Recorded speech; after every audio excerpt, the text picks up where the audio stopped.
امام حسین رضی اللہ تعالیٰ عنہ تہبند باندھے ہوئے، چادر اوڑے ہوئے، نعل پہنے ہوئے تشریف لائے۔ نعل بولے تو پہلے کھڑاوے کو بولتے تھے، جوتے۔ اب لوگ جو ہے اس کی سواری بنا رہے نعل حیدر۔ حضرت امام حسین نے کوفے کے 1000 لشکر کے سپہ سالار حر بن یزید تمیمی سے فرمایا کیا تم علیحدہ نماز پڑھو گے؟ حر بن یزید تمیمی نے کہا کہ نہیں، آپ کے ساتھ پڑھیں گے اور امامت آپ ہی فرمائیں گے۔ یہ سیاست اگر پاک ہے تو اسلام کا حصہ ہے۔ سیاست اسلام سے علیحدہ نہیں ہے، خلافت ہی کا ایک حصہ ہے۔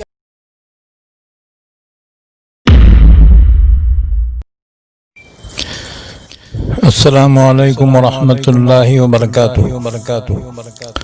الحمدللہ رب العالمین،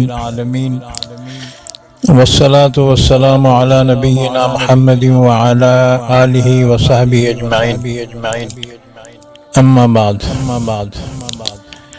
قابل احترام بزرگوں، عزیزوں، بھائیوں، بہنوں، سلسلہ چل رہا ہے سیرت سیدنا امام حسین رضی اللہ تعالیٰ عنہ کا۔ آج محرم کی 7 تاریخ ہے، 7 ہے نا؟ اس سے پہلے ہم نے بیان کیا تھا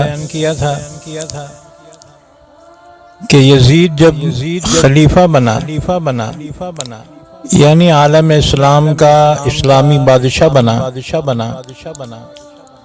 تو مدینے والوں نے خصوصاً صحابہ نے اس کی مخالفت کی کہ یہ اسلامی خلافت نہیں ہے بلکہ یہ دنیاوی بادشاہت ہے کہ باپ کے بعد بیٹا خلیفہ بنے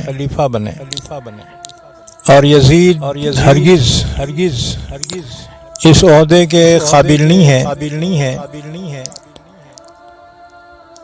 لہو و لعب میں مبتلا۔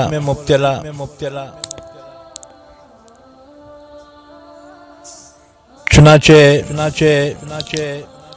کوفے والوں نے امام حسین رضی اللہ تعالیٰ عنہ کو خط لکھا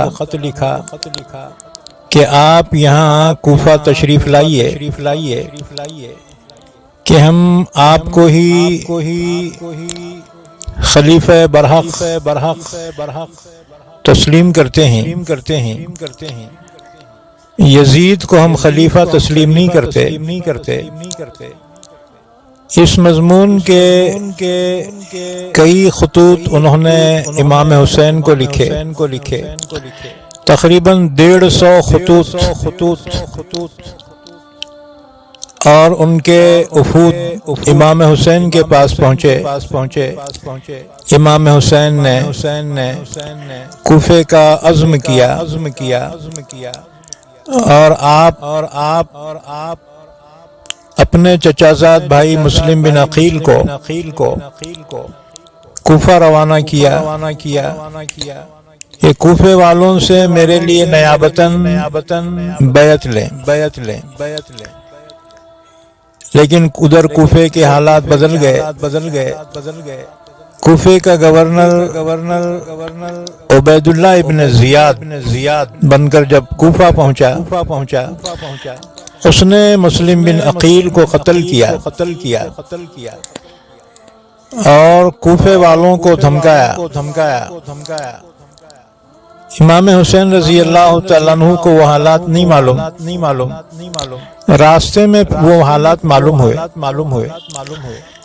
غرض امام حسین رضی اللہ تعالیٰ عنہ اپنے اہل بیت یعنی اپنے بال بچوں کے ساتھ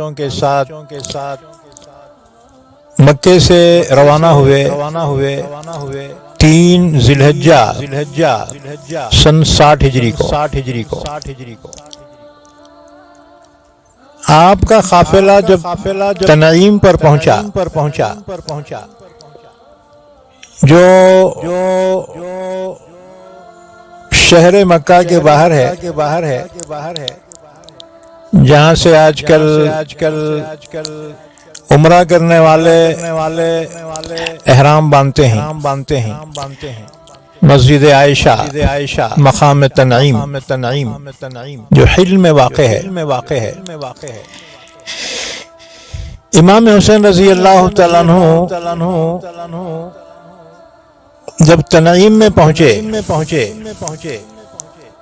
تو آپ نے دیکھا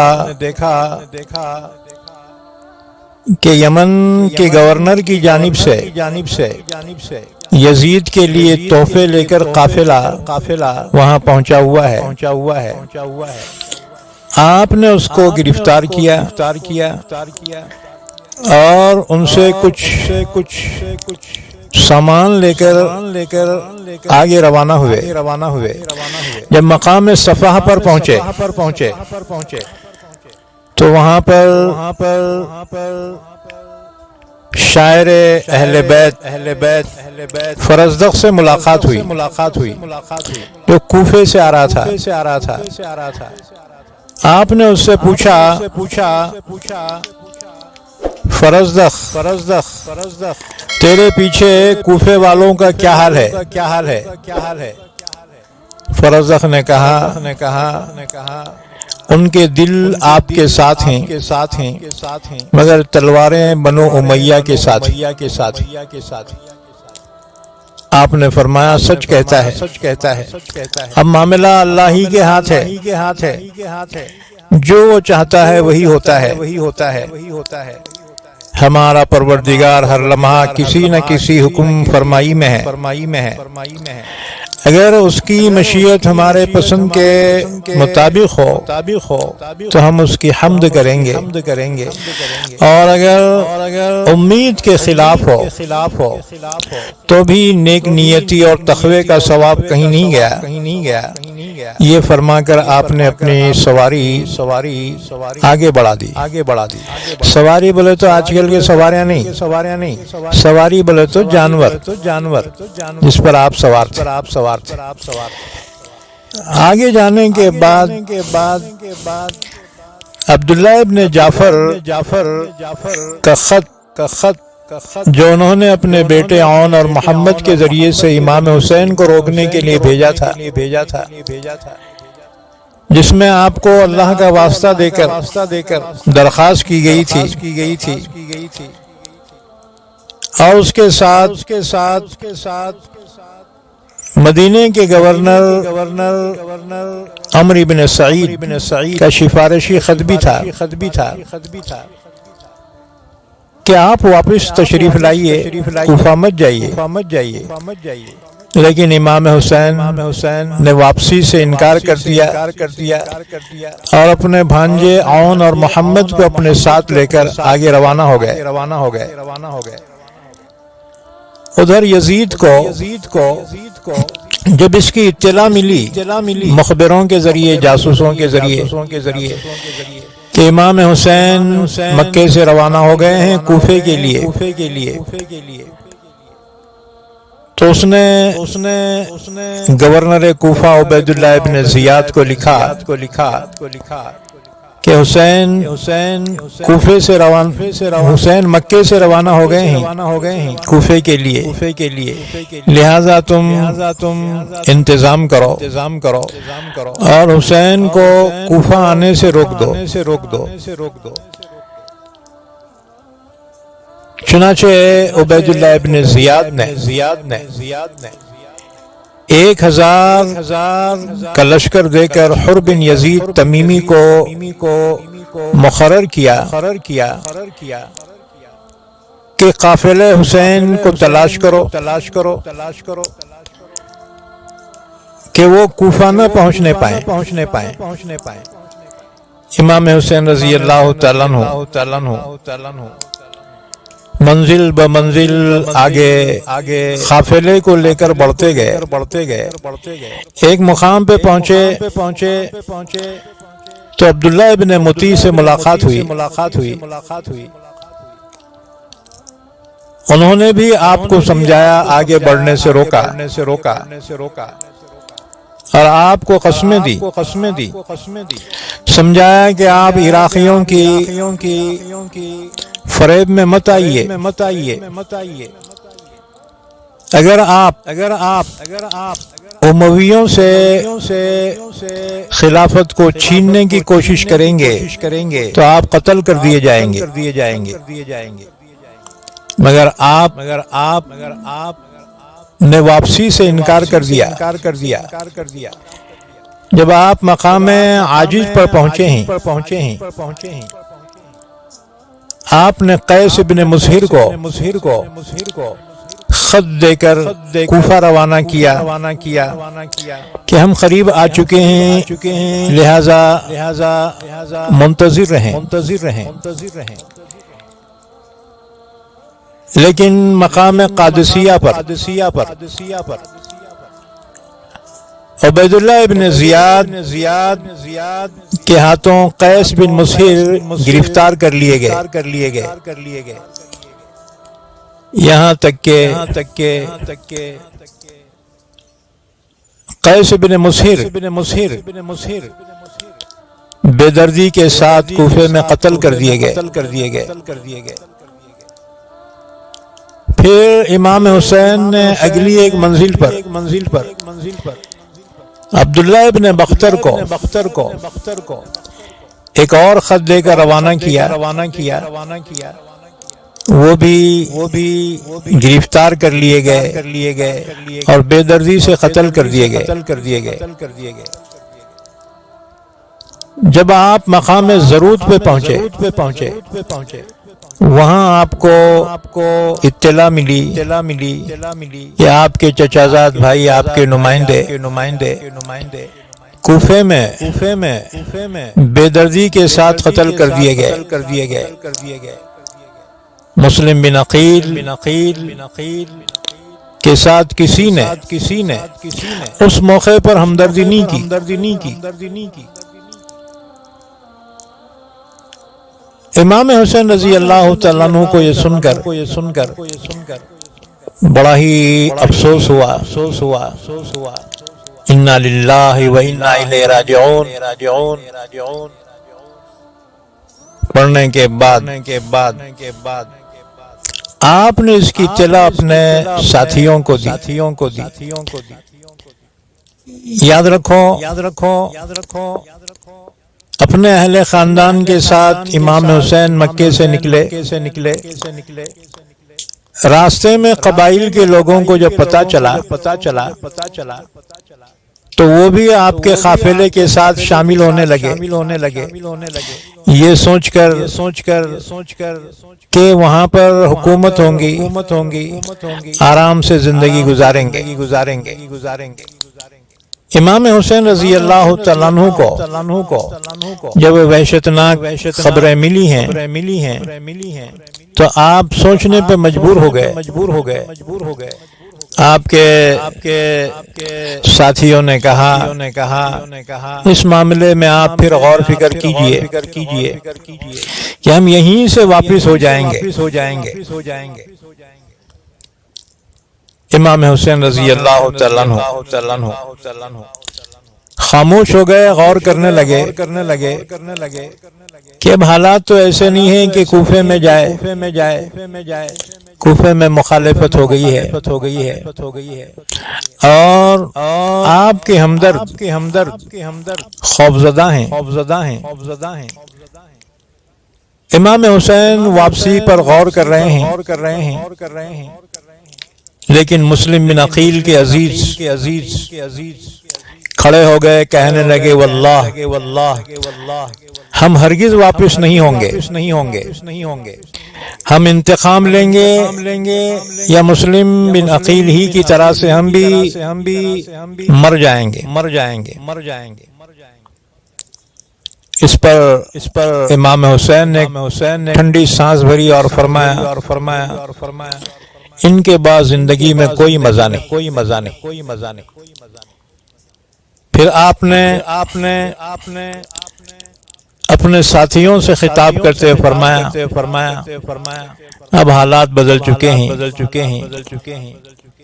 مسلم بن عقیل قتل کر دیے گئے، قیس بن مسہر قتل کیے گئے، عبداللہ ابن بختر قتل کیے گئے۔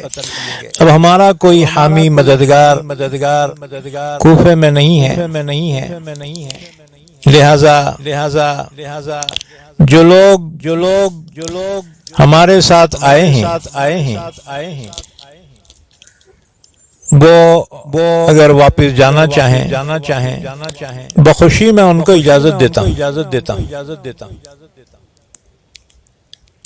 آپ کا قافلہ جب قادسیہ سے آگے بڑھا تو عبید اللہ ابن زیاد گورنر کوفہ کے عامل حسین ابن نمیر تمیمی کی جانب سے حر بن یزید تمیمی 1000 فوج لے کر سامنے آیا اور آپ کے قافلے کے ساتھ ہو گیا، یہاں تک کہ آپ کو عبید اللہ ابن زیاد کے سامنے پیش کرے۔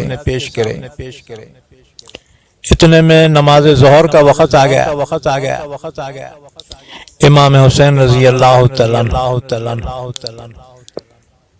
تہبند باندھے ہوئے، چادر اوڑے ہوئے، نعل پہنے ہوئے تشریف لائے۔ نعل بولے تو پہلے کھڑاوے کو بولتے تھے، جوتے۔ اب لوگ جو ہے اس کی سواری بنا رہے نعل حیدر،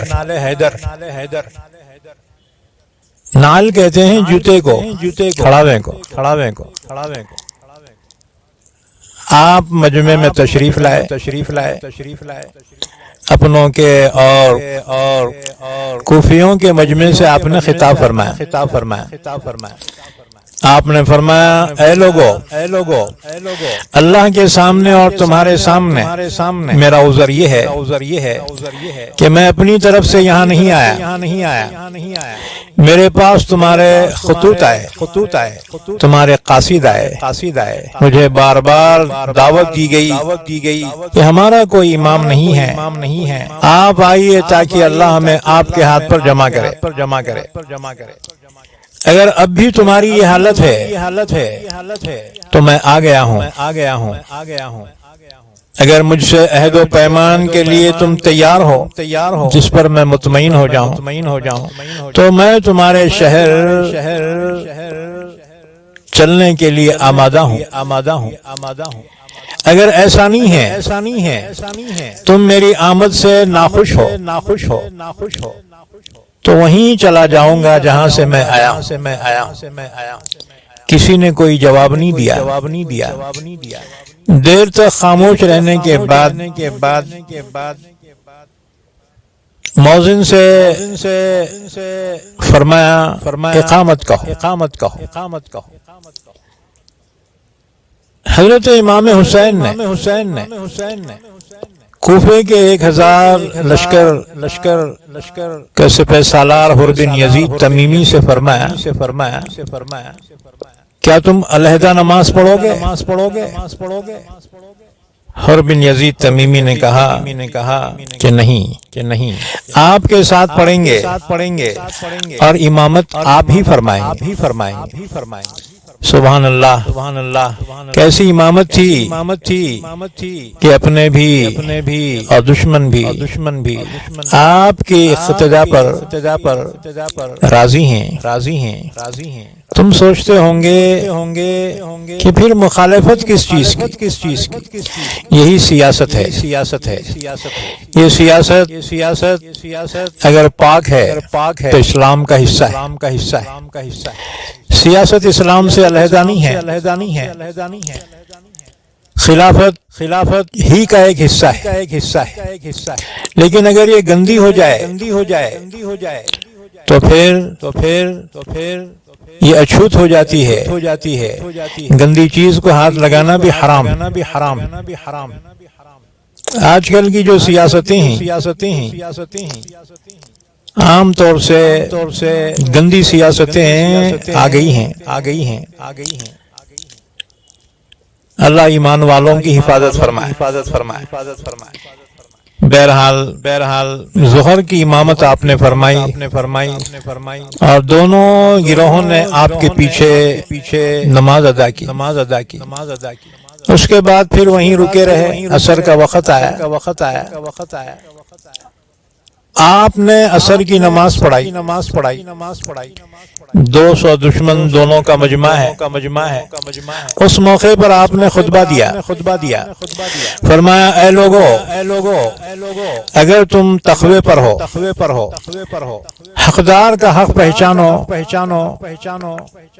تو یہ اللہ کی خوشنودی کا باعث ہوگا۔ ہم اہل بیت ان مدعیوں سے زیادہ اس کے حقدار ہیں۔ ان لوگوں کا کوئی حق نہیں۔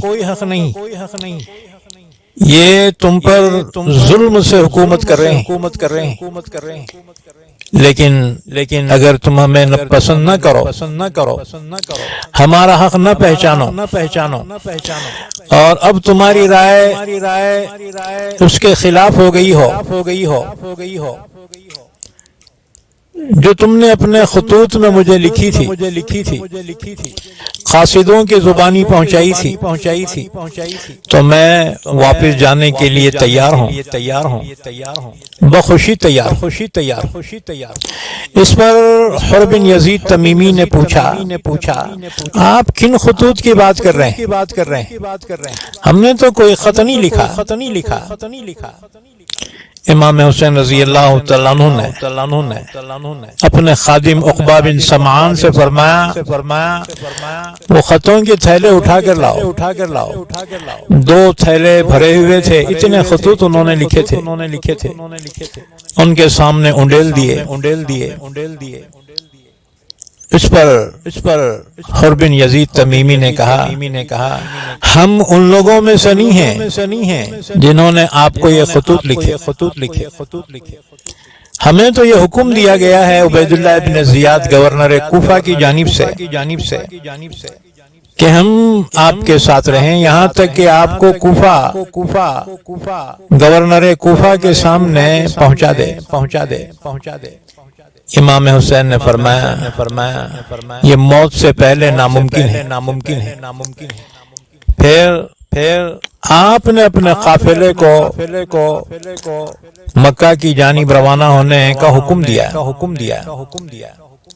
لیکن حر بن یزید تمیمی کی فوجوں نے ان کا محاصرہ کر لیا، واپس جانے سے روکا۔ اس پر بحث ہو گئی۔ امام حسین خفا ہو گئے۔ آپ نے فرمایا حر تو کیا چاہتا ہے؟ حر نے کہا واللہ حکم صاف ہے، میں آپ کو واپس دے نہیں سکتا، آپ کو واپس جانے نہیں دے سکتا۔ امام حسین کو اور جلال آیا، فرمایا حر تیری ماں تجھے روئے۔ یہ عرب جو ہے بددعا دیتے تھے، تیری ماں تجھے روئے بولے تو تم مر جاؤ، کھپ جاؤ۔ امام حسین نے فرمایا حر تیری ماں تجھے روئے۔ حر نے کہا واللہ اگر کوئی دوسرا عرب اس طرح کہتا تو پھر میں اس کو بتاتا، لیکن میں آپ کے والدہ کا نام سوائے ادب کے نہیں لے سکتا۔ امام حسین کا جلال کچھ کم ہوا، فرمایا پھر تم چاہتے کیا؟ حر نے کہا میں یہ چاہتا ہوں کہ آپ کوفہ نہیں جانا چاہتے تو کوفہ نہ جائیے اور مدینہ مکہ بھی نہ جائیے، کسی تیسرے راستے پر آپ چلے جائیے، میں عبید اللہ ابن زیاد کو لکھوں گا۔ امام حسین رضی اللہ تعالیٰ عنہ نے فرمایا اچھا۔ اس کے بعد آپ ایک تیسرے راستے پہ چل پڑے۔ یہ راستہ کربلا کی طرف جاتا تھا جو عراق میں ہے۔ مقام بیضا پہ جب پہنچے ہیں امام حسین نے پھر دونوں مجموع سے خطاب فرمایا اور خطبہ دیا۔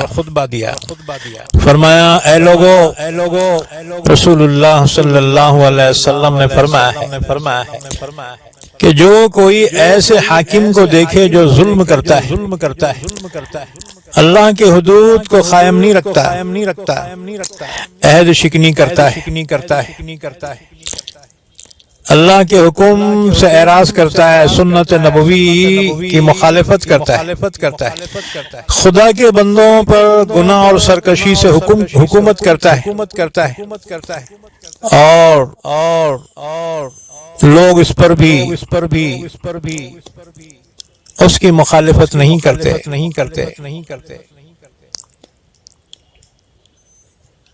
ایسا حاکم جو ظلم کرتا ہے، اللہ اس کے رسول کے احکامات کی خلاف ورزی کرتا ہے، اللہ ایسے لوگوں کو اچھا ٹھکانہ نہیں بخشتا۔ دیکھو یہ لوگ شیطان کے پیرو بن چکے ہیں، رحمان سے سرکش ہو گئے ہیں، فساد ظاہر ہے، حدود الہی معطل ہیں، مال غنیمت پر ناجائز قبضہ ہے، خدا کے حرم کو حلال اور حرام کو حرام کر دیا۔ میں ان کی سرکشی کے خلاف حق اور عدل کرنے کا زیادہ حقدار ہوں۔ تمہارے بے شمار خطوط اور قاصد میرے پاس بیعت کے لیے پہنچے، تم عہد کر چکے ہو کہ تم مجھ سے بے وفائی نہیں کرو گے اور نہ مجھے دشمنوں کے حوالے کرو گے۔ اگر تم اپنی بیعت پر قائم رہے یہ تمہارے لیے راہ ہدایت ہے، کیونکہ میں حسین ابن علی ہوں، رسول اللہ صلی اللہ علیہ وسلم کا نواسہ ہوں۔ میری جان تمہاری جان کے ساتھ، میرے بال بچے تمہارے بال بچوں کے ساتھ، مجھے اپنا نمونہ بناؤ، مجھ سے گردن نہ موڑو، لیکن اگر تم یہ نہ کرو گے بلکہ اپنا عہد توڑ دو گے اور اپنی گردن سے میری بیعت کا حلقہ نکال پھینکو گے تو تم سے یہ بھی بعید نہیں، کیونکہ تم میرے والد علی ابن ابی طالب اور میرے بھائی حسن بن علی اور میرے عمزاد مسلم بن عقیل کے ساتھ کر چکے ہو۔ وہ فریب خوردہ ہے جو تم پر بھروسہ کرے، لیکن یاد رکھو تم نے اپنا ہی نقصان کیا اور اب بھی اپنا ہی نقصان کرو گے۔ تم نے اپنا حصہ کھو دیا، اپنی قسمت بگاڑ دی۔ جو بدعہدی کریں گا خود اپنے خلاف بدعہدی کریں گا۔ اللہ تعالیٰ قریب مجھے تم سے بے نیاز کر دے گا۔ السلام علیکم ورحمۃ اللہ وبرکاتہ۔ اسی طرح سے آپ نے راستے میں کئی منزلوں پر خطاب فرمایا آپ کو احساس ہو گیا تھا ان حالات کا لیکن آپ مجبور تھے کیونکہ کوفیوں کا لشکر آپ کو واپس ہونے سے روک رہا تھا لہذا آپ آگے بڑھتے ہی چلے گئے انشاءاللہ العزیز آگے مزید تفصیلات اور واقع کربلا کو ہم بیان کریں گے انشاءاللہ 10 محرم تک یہ سلسلہ جاری رہے گا آپ سے گزارش ہے پابندی کے ساتھ اس اسلامی المصباح چینل کو دیکھتے رہیں گے آپ کی معلومات میں بھی اضافہ ہوگا ایمان میں بھی اضافہ ہوگا اللہ کے رسول کی محبت اہل بیت کی محبت میں اضافہ ہوگا اللہ ہم سب کو عمل کی توفیق عطا فرمائے